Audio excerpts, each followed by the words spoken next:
Sir and superintendent sir, আজ 26 November মানে সংবিধান দিবস।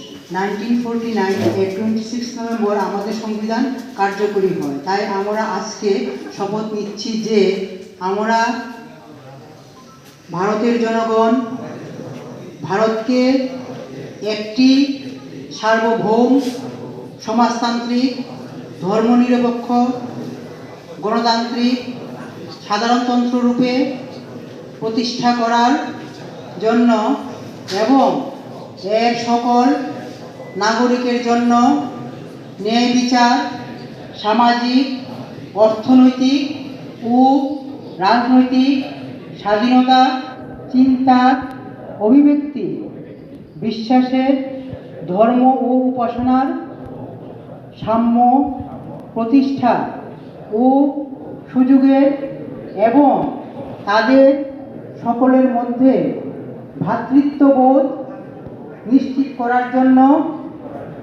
যা ব্যক্তির মর্যাদা ও জাতির ঐক্য ও সংহতিকে সুনিশ্চিত করে প্রতিজ্ঞাবদ্ধ হয়ে আমাদের গণপরিষদে আজ এই 26শে নভেম্বর 1949 তারিখে এতদ্বারা এই সংবিধান গ্রহণ করছি, বলবৎ করছি এবং নিজেদের অর্পণ করছি।